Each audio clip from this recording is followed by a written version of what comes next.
முதலமைச்சரிடம் ஒப்படைத்தார். முதலமைச்சர் கருணாநிதி அவர்கள் கண்ணகியினுடைய வரலாற்றை பூம்புகார் என்று படம் மூலியமாக எடுத்தார்.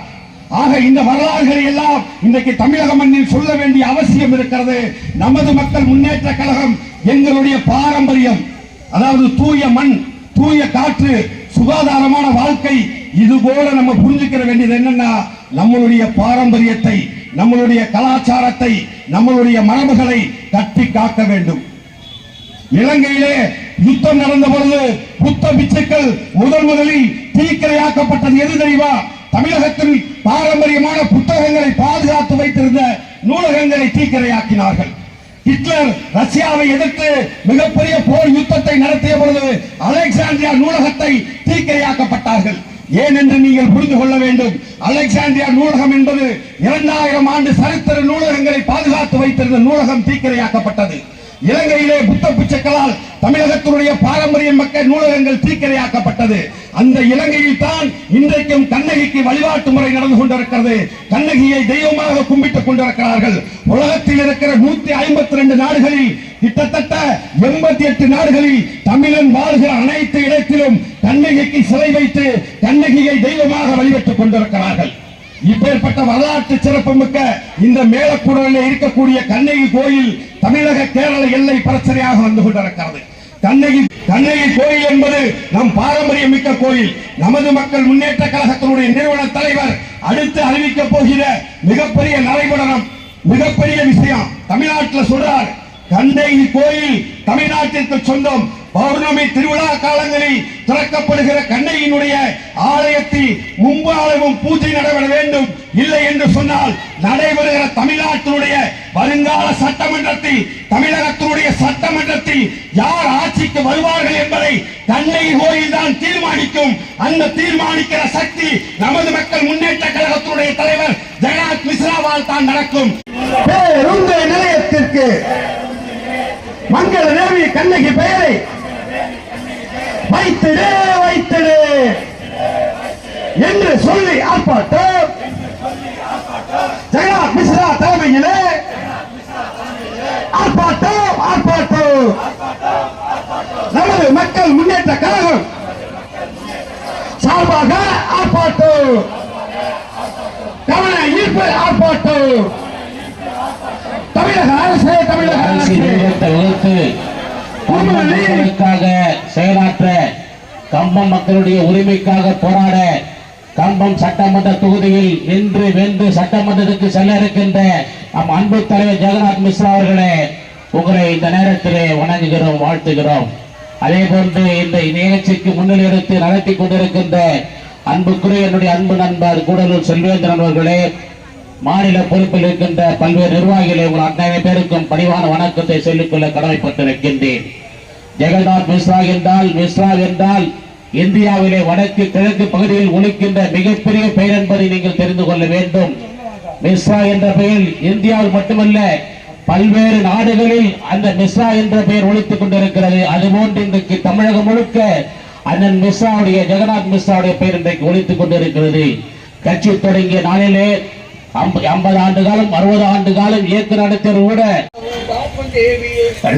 உருவமான ஜோதியே கண்பாத்தருள்வாயே அன்னையே அன்னையே அறம் காத்த தேவியே குளம் காத்த தேவியே கல்லறிவில் அன்னையே ஏமானே என்றாயே உன்போதல் நம்பினோனமா சத்தியமா லட்சியமாய் சேவை செய்யவே பராசக்தியே நீ வரம் தா, பராசக்தியே நீ வரம் தா. இன்றைய தினம் கடந்த 26/9/2025 அன்று தமிழ்நாட்டில் ஒரு மாபெரும் புரட்சியை ஏற்படுத்திய நமது மக்கள் முன்னேற்ற கழகம் என்ற மாபெரும் இயக்கத்தை நமது மண்ணின் மைந்தர், இந்த மண்ணிற்கு சொந்தக்காரர் BLA ஜெகநாத் மிஸ்ரா அவர்கள் லட்சோப லட்சம் மக்களை திரட்டி மதுரை என்பதையே பிரமிக்கும் வகையில் இந்த கட்சி ஆரம்பிக்கப்பட்டுள்ளது. இந்த கட்சி ஆரம்பிக்கப்பட்டதன் நோக்கம் ஜாதி மதம் பேதமின்றி அனைவருக்கும் தூய்மையான காற்று, சுத்தமான தண்ணி, நல்ல உணவு இவையெல்லாம் திருப்திகரமாக தர வேண்டும் என்ற நல்ல அடிப்படையில் கடந்த 2020ஆம் ஆண்டு மாவட்டம் 3ஆம் உலகப் போர் போன்று ராணியோட இன்னொரு சிறப்பு முத்துப்பற்கள் அது விழுந்து அவனுடைய முகத்துல தெரிஞ்ச உடனே நம்ம தப்பு செஞ்சிட்டோம். எப்பேற்பட்ட நாட்டுல நீ பிறந்திருக்க, நான் தவறு செஞ்சேன், நானே கல்வன் வளர்ப்பாகும். அப்பேற்பட்ட பெண்ணை ஒரு அருமையான இடத்துல கட்டி கொடுக்குது.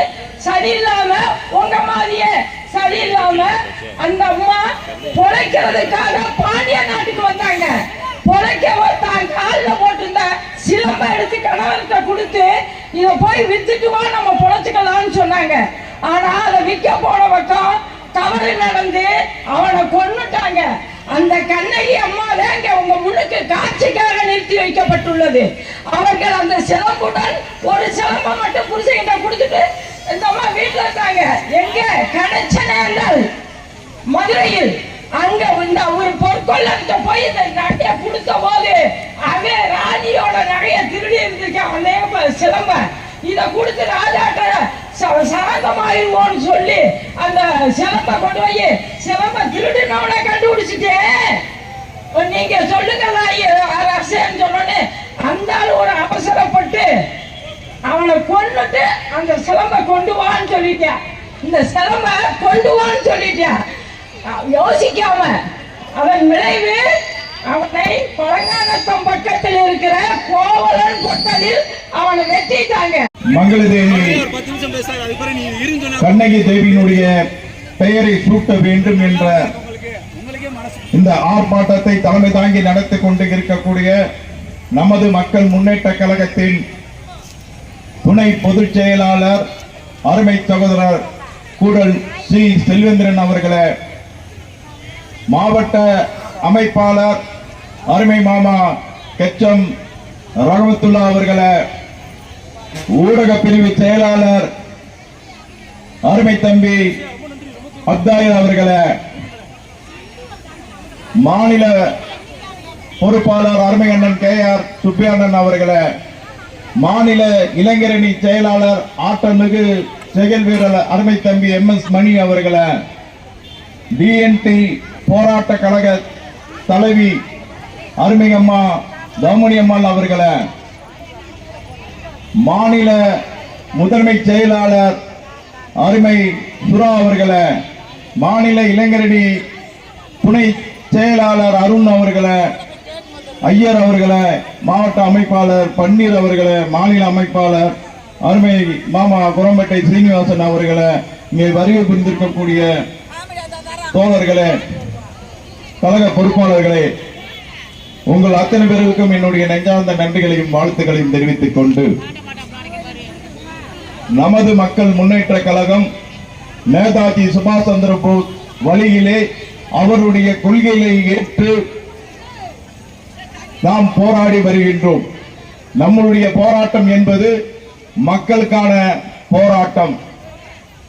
நம்மளுடைய பிரதான கொள்கையாக மது ஒழிப்பை பிரதான கொள்கையாக நாம் வைத்திருக்கின்றோம். ஆனால் இன்று அரசாங்கம் மதுவை எதிர்த்து போராடக்கூடியவர்கள் மீது வழக்கு தொடுத்து மதுக்கடையை முற்றுகையிடக்கூடியவர்களை மீது வழக்கு தொடுக்கிறது. நான் அரசாங்கத்திற்கு கேட்கின்றேன், மது கடை என்பது அரசாங்கத்தின் சொத்தா? அங்கே இருக்கக்கூடிய மதுபானங்கள் அரசாங்கத்தின் சொத்தா? அந்த மது பாட்டிலை போட்டு உடைக்கும் பொழுது ஏன் நீங்கள் கைது செய்ய வேண்டும்? அரசாங்க சொத்தை சேதப்படுத்தினால் நீங்கள் கைது செய்வீர்கள். மதுபானங்களை தூக்கி எரிஞ்சு உடைக்கும் பொழுது நீங்கள் கைது செய்கிறீர்களே, எந்த விதத்தில் நியாயம்? மதுவை குடித்து இன்று இளைஞர்கள் இங்கே தங்கள் வாழ்க்கையை கெடுத்துக் கொண்டு வருகிறார்களே, அதை தடுக்க வேண்டிய அரசே அதை தடுப்பவர்களை நீங்கள் கைது செய்யலாமா என்பதை கேட்டு கண்ணகி வழி வந்தவர்களாக நாங்கள் இங்கே கேட்கின்றோம். அதே மாதிரி எந்த விதத்திலும் மக்களுக்கு இடையூறாக நாங்கள் ஆர்ப்பாட்டங்களை நடத்துவதில்லை. நேற்றைய தினம் காவல்துறை நடந்து கொண்டது எனக்கெல்லாம் மிகப்பெரிய வருத்தத்தை அளிக்கிறது. வாகனத்திலே வேன்களில் வந்த எங்களுடைய தொண்டர்களை காவல்துறை அந்த வேனை விட்டு கூட இறங்காம நீங்க அப்படியே அனுப்புறீங்களே, வேனை விட்டு கூட நீங்க இறங்க கூடாது, அப்படியே போங்க, அப்படியே வேன்ல வந்தீங்களா வேன்லயே போங்கன்னு சொல்றீங்களே, எந்த விதத்துல நியாயம்? எங்களுக்கும் அரசியல் தெரியுமையா? நாங்க நேற்று வந்தவர்கள் அல்ல. கடந்த 30 ஆண்டு காலத்துக்கு மேல நான் அரசியல் இருக்கேன். என்னை சுற்றி இருக்கிறவர்கள் மாமா கெச்சம்மார் ரஹமத்துல்லா அவர்கள் 70 ஆண்டு கால அரசியலில் இருக்கிறாரு. எந்த இடையூறா நாங்க என்ன இடையூறா நடத்திட்டோம், எந்த இடையூறா நாங்க பண்றோம்? என்னை பத்தி உங்களுக்கு நன்றாக தெரியும். நாங்கள் மக்களுக்கான அரசியல் செய்ய வந்திருக்கின்றோம். அரசியலுக்கு வருவதற்கு முன்பே மக்களுக்கு வாரி வாரி வாரி கொடுத்து, கொரோனா காலத்திலே கோடிக்கணக்கில் கொடுத்து மக்களுக்கு நல்லது செய்ய நாங்க வந்திருக்கிறோம். நீங்க அதெல்லாம் நீங்க பொருட்படுத்தாம எங்களை நசுக்கணும்னு நினைக்கிறது சரியான வழியா? தூய காற்று, தூய நீர், தூய மண்வளம் எதிர்கால சந்ததிக்கு கொடுக்கணும் அப்படின்னு பெரிய கொள்கையோட வந்திருக்கமே. இந்த மூன்றும் இன்னைக்கு மாசுபட்டு விட்டது. அன்னைக்கு குடிக்கிறதுக்கு தண்ணி இருக்காது, நீ விலைக்கு வாங்கி குடிக்க போறேன்னு ஐயா முத்துராமலிங்க தேவர் ஐயா சொன்னாரு. சொன்னவர் இங்க சிலையா இருக்காரு. இன்னைக்கு தண்ணி காலத்துல காற்றை விலைக்கு வாங்கிட்டோம், கொரோனா காலத்துல காற்றை விலைக்கு வாங்கிட்டோம். நாளைக்கு மண்ணும் மாசுபட போகுது. 2000 100 கோடி மக்கள் தொகை,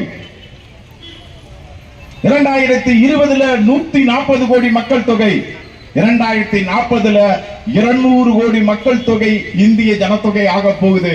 2000 இருந்த நீர்நிலை என்ன, 2040 200 கோடி மக்கள் தொகை ஆகிறப்ப நீர்நிலை என்ன? நம்ம பிள்ளைகளுக்கு குடிக்கிறதுக்கு தண்ணி இருக்காது, சுவாசிக்கிறதுக்கு காத்து இருக்காது, சுத்தமான காத்து இருக்காது, சுத்தமான மண் இருக்காது. நீங்க பணத்தை சேர்த்து வச்சுட்டு உங்க பிள்ளைய வாழ்வதற்கு பயன்பெறும் போலாம். ஆனால் நீங்கள் காற்றை மாசுபடுத்தி விட்டு, நீரை மாசுபடுத்தி விட்டு, இந்த மண்ணை மாசுபடுத்தி விட்டு, நீங்கள் கொடுத்துட்டு போற பணங்காசு அந்த குழந்தைகள் வாழ்வதற்கு, அந்த பிள்ளைகள் வாழ்வதற்கு, நம்முடைய சந்ததிகள், நம்முடைய தலைமுறைகள் வாழ்வதற்கு பயன்பெறாது. ஒரு பாத்தீங்கன்னா ஊருக்கு ஒரு கேன்சர் இருக்கும், இன்னைக்கு தெருவுக்கு ஒரு கேன்சரு, 5 வீட்டுக்கு ஒரு கேன்சரு. நாளைக்கு இந்த தூய நீர், தூய காற்று, தூய மண் வளம் இல்லைன்னா வீட்டுக்கு ஒரு கேன்சர் வரும். இத சொல்றமே. இன்னைக்கு இந்தியாவுல எந்த அரசியல் கட்சி இந்த தொலைநோக்கு பார்வையோட இருக்கு சொல்லுங்க? எந்த இருக்கு? எதிர்கால தலைமுறையை, எதிர்கால சந்ததிகள் பத்தி சிந்திக்கிறோம். ஒரு புது வித்தியாசமான கொள்கையோட வந்திருக்கமே. அதை இங்க இருக்கக்கூடிய அரசு அதிகாரிகளும் காவல்துறையும் நீங்கள் ஆதரிக்க வேணாமா? ஆதரிக்கணும்ல. என்ன சொல்றோம்? முதல்ல கட்சி தொண்டர்கள் முதல்ல உங்க குடும்பத்தை பாருங்க. இரண்டாவது நீங்கள் சார்ந்திருக்கக்கூடிய பொருளாதாரம், வேலை வாய்ப்பை பாருங்க. மூன்றாவது கட்சியை பாருங்க. கட்சி உங்களை பார்க்கும் சொல்றமே. இந்த கொள்கை எந்த கட்சியில இருக்கு? இந்த கொள்கை எந்த கட்சியில இருக்கு? நீர்நிலை ஆதாரங்களை விரிவுபடுத்த வேண்டும் சொல்றமே. நீர்நிலை ஆதாரங்களை விரிவுபடுத்தணும், விவசாயிகளுக்கு விளைபொருளுக்கு விலை நிர்ணயம் செஞ்சு கொடுக்கணும் அப்படின்னு சொல்றோமே. இதெல்லாம் நீங்க பார்க்கணும்ல. அரசியலில் நாங்கெல்லாம் தூய்மைப்படுத்த வந்திருக்கோம். அரசியலை தூய்மைப்படுத்தி தூய்மையான அரசியலை மக்களுக்கு கொடுக்கணும் அப்படின்னு வந்திருக்கோம். மக்களுக்கான போராட்டங்களை நடத்தி கொண்டு இருக்கோம். அரசாங்கம் மக்களுக்கான அரசாங்கம் தான். அதிகாரிகள் மக்களுக்கான, இங்க இருக்கக்கூடிய எங்களுக்கான அதிகாரிகள் தான் சார். நீங்க அதிகாரிகள் தான். நீங்க ஒரு நல்ல எண்ணத்தோட, நல்ல கொள்கையோட வாரப்ப நீங்க வரவேற்கிறத விட்டு போட்டு நீ இதை போட்டு நீ மேல ஏறி பேசினீங்கன்னா உன் மேல வழக்கு போடுவேன் அப்படின்னா வழக்குக்கு கண்டு அஞ்சக்கூடியவராங்க. வழக்கு போடுயா கீழே கீழே நின்று பேசுறேன். மக்கள் எல்லாம் பாக்குற மாதிரி ஒரு கார்ல ஏறி மேல ஏறி பேசினா நான் வழக்கு போடுவேன் அப்படின்னு. என்ன சார் இது? என்ன சார் இது? ஆளும் அரசாங்கத்தை நாங்கள் மதிக்கிறோம். ஆளும் அரசாங்கத்தின் மீது நாங்கள் மதிப்பு வைத்திருக்கின்றோம். ஆளும் அரசாங்கத்திற்கு களங்கத்தை விளைவித்து விடாதீர்கள் என்றுதான் நான் இந்த இடத்திலே எச்சரிக்கிறேன். மாண்புமிகு தமிழக முதல்வர் அவர்களை கிட்டத்தட்ட 7-8 முறை நான் சந்திச்சிருக்கேன். இதே கண்ணகி கோயிலுக்காக 3 முறை சந்திச்சு மனு கொடுத்திருக்கேன். நாங்கள் மதிக்கக்கூடிய அரசு தான் மாநில அரசு. மாநில அரசுக்கு கலக்கத்தை விளைவித்து விடாதீர்கள். எங்களுக்கு பேச தெரியும். இதே ஜெகநாத் மிஸ்ரா புரட்சி கலைஞர் விஜயகாந்த் இந்த பாதையில கூட்டு வந்தேன். 2005 இந்த ரோட கடக்கிறப்ப 50,000 பேர் இன்னைக்கு விஜய்க்கு வரக்கூடிய கூட்டத்தை விட 3 மடங்கு 4 மடங்கு புரட்சி கலைஞர் விஜயகாந்துக்கு வந்த கூட்டம். ஒரு சின்ன சிராய்வு கூட இல்லாம நான் கூட்டு வந்து விட்டேன். சின்ன சிராய் கூட கிடையாது. 2005 21 ஆண்டு காலத்துக்கு முன்பே மிக பிரமாண்டமான ஊர்வலத்தை நடத்தி காட்டினேன் நானு. எந்த சிராய் இருந்துச்சு? அன்னைக்கு இங்க டைரக்டர் டிஎஸ் இருந்தாரு, செந்தில்குமார் சார் இருந்தாரு. என்னை பாராட்டிட்டு போனாரு. அருமையா பண்ணீங்க சார், உங்களை மாதிரி தான் பண்ணணும் அப்படின்னாரு. கொண்டு போய் ரூம்ல எந்த ஒரு போலீஸ்க்கும் உதவி இல்லாம நேரம் கொண்டு போய் எந்த ஒரு அசைவு இல்லாம ரூம்ல கொண்டு விட்டேன். வரலாறு நல்ல வரலாறு திரும்பி பாருங்க, வரலாறு திரும்பி படிச்சு பாருங்க. நாங்க இப்படி பேசுறதுக்கு காரணம் காவல்துறை தான். தேனியில மாநாடு நடத்துறோம். 2014 ஜனவரி 19 தேதி தேனியில மாநாடு நடத்துறேன். 1,00,000 பேரை திரட்டி தேனியில மாநாடு நடத்துறோம். ஹைகோர்ட்ல ஆர்டர் வாங்கி பேரணி நடத்துறோம். சின்ன அசம்பவம் நடந்துச்சா? 16/8/24 சேலத்தில் மாநாடு நடத்துறேன். சின்ன சிராய் இல்ல. இந்த நமது மக்கள் முன்னேற்ற தொடங்கி தமிழகத்தில் பல்வேறு கூட்டங்களை நடத்திட்டோம். ஆனா நான் பிறந்த மண்ணில் ஜெகநாத் மிஸ்ரா கூட்டம் நடத்துவதற்கு கட்டுப்பாடே இல்லாமல் அத்தனை காவல்துறை அரசு அதிகாரி எல்லாம் நல்ல அருமையா நடத்துங்க சார், அருமையான கொள்கை நடத்த விட்டாங்களே. நீங்க அப்படி செய்யறது நியாயமா? சரி, எந்த கோரிக்கைக்காக சார், எந்த கோரிக்கையாக நாங்கள் ஆர்ப்பாட்டம் நடத்துறோம்? மங்களகிரி தேவி கண்ணகி தமிழ் கடவுள் சார். என் குடும்பத்தில் இருக்கக்கூடிய பெரிய போலீஸ் அதிகாரி என் குடும்பத்தை சார்ந்தவங்க இருக்காங்க. சட்டத்தை எப்படி மதிக்கணும்னு எங்களுக்கு நன்றாகவே தெரியும். சட்டத்தை எப்படி மதிக்கணும்னு தெரியுங்களா? ஏதோ விளையாட்டு காட்டினா அது சரியில்லை. இல்ல, அதெல்லாம் நீங்க நல்லா தெரிஞ்சுக்கங்க. உங்களை மதிக்கிறேன், மேலும் உங்களை மதிக்கிறேன். அதெல்லாம் நீங்க மனசுல வச்சுக்கங்க. ஏன்னா எங்க தாத்தால சுதந்திர போராட்ட தியாகி, வெள்ளக்காரங்க காலத்தை கூட ஈஸியா கூட்டம் போட்டு போயிடலாம் போல. கரூர் சம்பவம் நாங்க தெரியுது. நான் கரூருக்கு போனேங்க, போனேன். என்னால முடிஞ்ச உதவியை கரூர்ல காயப்பட்டவங்களுக்கு என்னால முடிஞ்ச உதவியை கொடுத்துட்டு வந்தேன். கரூர் சம்பவத்தில் நான் கொடுத்த அரசாங்கத்தின் மீதும் குறை சொல்ல முடியாது, தமிழக வெற்றி கழகத்தின் மீதும் குறை சொல்ல முடியாது. 2 பக்கமும் குறைகள் இருக்கிறது. 2 பக்கமும் குறைகள் இருக்கு அப்படின்னு சொன்னேன். கரூர் இப்ப நான் சொன்னேன், அதுதான் சொன்னேன். கரூர் சம்பவம் மாதிரி நாங்கெல்லாம் நடந்த நடைபெற விட்டுருவோமா? இதுதான் புரட்சி கலைஞர் விஜயகாந்த் சொன்னேன். 21 ஆண்டு காலத்துக்கு முன்பே 50,000 பேர் புடைசூழ ஊர்வலமா இங்கிருந்து சின்னமூர்ல இருந்து கேப்டன் விஜயகாந்த் கொண்டு வந்து ஒரு மக்களுக்கு ஒரு சின்ன சிராய்வு இல்லாம 21 ஆண்டு காலத்துக்கு முன்பே அவருக்கும் பாதுகாப்பு கொடுத்து தேனி மாட்டு வந்து அவரை கடத்தி கொண்டு போய் நாங்க மதுரை ஏர்போர்ட்ல விட்டு வந்தோம். எப்படி பாதுகாப்பு கொடுக்கணும், எப்படி ஒரு கூட்டத்தை நடத்தணும், எப்படி ஒரு அமைக்கணும் அப்படிங்கிறதுக்கு நாங்க 35 வருஷமா 7 மாநாடுகளை நடத்தி வந்திருக்கோம் சார். உங்கள்கிட்ட உளவுத்துறை இருக்கு, எல்லாம் இருக்கு, நீ பார்க்கணும்ல சார்.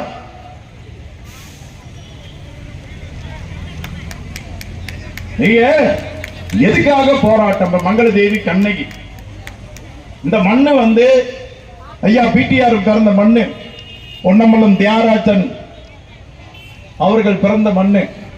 இந்த மண்ணு வந்து நம்முடைய உத்தமாலய மண்ணு வந்து ஒரு முதலமைச்சரை சுதந்திரத்துக்கு முன்பே ஒரு முதலமைச்சரை கொடுத்த மண்ணு. அப்பேற்பட்ட மண்ணில இருந்து நம்ம பேசிக்கிட்டு இருக்கோம். நீதிக்கும் நியாயத்துக்கும் மட்டும்தான் நமது மக்கள் முன்னேற்ற கழகம் முன்னிருந்து போராடும். இந்த மக்களுடைய நலன், இந்த மக்களுடைய முன்னேற்றம், இந்த மக்களுக்கு எது தேவை என்பதை முன்னிறுத்தி மட்டும்தான் நமது மக்கள் முன்னேற்ற கழகம் போராடும். நான் சொல்லியிருக்கேன், என் கட்சி தொண்டர்கள் யாரும் குடிச்சிட்டு வரக்கூடாது. எல்லாரும் இது சாத்தியமா? பத்திரிகைலாம் கேட்டாங்க, இது சாத்தியமா? நாங்க நிச்சயம் சாத்தியம். அப்படிலாம் தொண்டனா இருக்க வேண்டிய அவசியம் இல்லை, போய் அன்றேன். அப்புறம் கேட்டாங்க, நீங்க என்ன இடதுசாரியா வலதுசாரியா, எந்த கொள்கையை ஏற்க போறீங்கன்னு கேட்டாங்க. நாங்க நேதாஜி கொள்கை ஏற்கிறோம் அப்படின்னா. போராட்டம் மூலம்தான் மக்களுக்கு விடிவு பிறக்கும் என்றால் அதை போராட வேண்டும் என்று கூறியவர். இனி ஒரு பிறப்பு என்று எனக்கு இருந்தால் நான் தமிழனாக பிறக்க வேண்டும் என்று கூறிய சுபாஷ் சந்திர போஸை கொள்கை தலைவனாக ஏற்காமல் யாரை நாங்கள் தலைவராக ஏற்க முடியும்?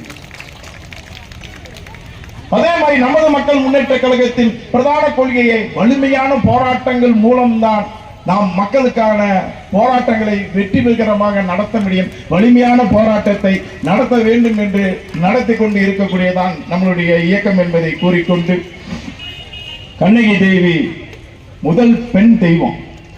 மங்களதேவி கண்ணகி நல்லா தெரிஞ்சுக்கங்க, முதல் பெண் தெய்வம், முதல் தமிழ் கடவுள். தமிழ் கடவுள், தமிழ் கடவுள்னாவே நம்ம போற்ற தவறிடும். கர்னல் பென்னிகுக்கு விஷயத்தை நான் தொடர்ந்து பேசிட்டே இருக்கேன். கர்னல் பென்னிகுக்கு விஷயத்துல பென்னிகுக்கு நான் போனேன், லண்டன் போயிட்டு வந்தேன். லண்டன் போய் பென்னிகுக்கு சிலை திறக்கிறதுக்காக இங்க இருக்கக்கூடிய நம்ம அரசு அதிகாரிகளுடன் நாங்க போயிட்டு வந்தோம்.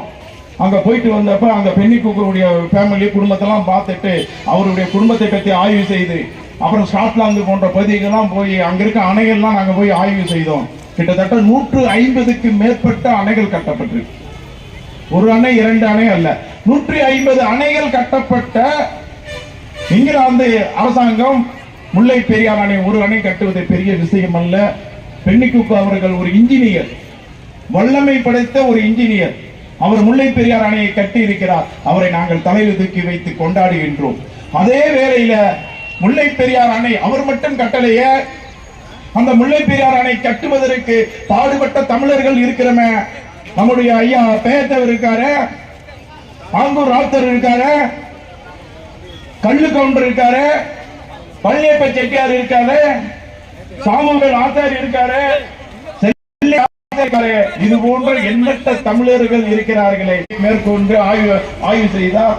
அங்க கண்ணகி அம்மனுடைய வழித்தடத்தை கண்டுபிடித்து அந்த திருக்கோயிலை கண்டுபிடித்த ஐயா ஆய்வாளர் கோவிந்தராஜு அவர்களை கூப்பிட்டு பாராட்டி கௌரவித்தார்.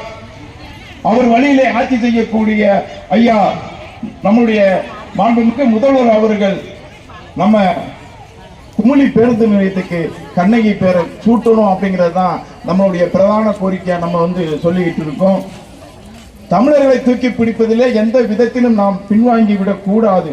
அதே மாதிரி பார்த்தீங்க அப்படின்னா இன்னைக்கு இலங்கை பிரச்சனையிலும் பார்த்தீங்கன்னா, இலங்கை பிரச்சனையிலும் நாம் பல்வேறு நாடுகளுக்கெல்லாம் பயணம் செய்கிறப்ப இந்த இலங்கை தமிழர்களை பார்க்குறப்பெல்லாம் மனசுல ஒரு ஏதோ அவங்களுக்கு ஏதோ நம்ம செஞ்சிட்டோமோ, ஏதோ அவங்களுக்கு நம்ம எதுவுமே ஒரு ஹெல்ப் பண்ண முடியாம போயிடுச்சு அப்படின்லாம் நான் ஆதங்கப்பட்டிருக்கேன். அந்த வழியில பார்த்தீங்க அப்படின்னா தனியிலும் அமைந்திருக்க வேண்டும். அதற்கு தமிழர்களாக நாம் இருந்து என்ன செய்து விட்டோம் அப்படிங்கிற ஒரு வேதனையெல்லாம் இருக்கு. அதே வழியில பார்த்தீங்கன்னா இன்னைக்கு மங்களதேவி கண்ணகி கோயில இலங்கை மன்னர்கள், தமிழ் மன்னர்கள், இலங்கை ஆண்ட தமிழ் மன்னர்கள் அம்மனை வழிபட்டு போனதாக வரலாறு இருக்கு. அப்ப அந்த வகையில அம்மனை போய் வழிபட்டு வந்த அந்த வரலாற்றுல இலங்கையை தமிழர்கள் ஆண்டார்கள் என்பதற்கு ஒரே சாட்சி நம்மளுடைய கண்ணகி தெய்வம் தான். இலங்கையில தமிழர்கள் ஆட்சி புரிந்தாங்க என்பதற்கு ஒரே சாட்சி. அத்தகைய கண்ணகி கோயிலை புனரமைப்பு பண்ணி மகா கும்பாபிஷேகம் நடத்திட வேண்டும் என்ற உயரிய கொள்கையை நாம் எடுத்துக்கொண்டு பல்வேறு போராட்டங்களை தொடர்ந்து நடத்த இருக்கிறோம் என்பதை இந்த நேரத்தில் கூறிக்கொண்டு,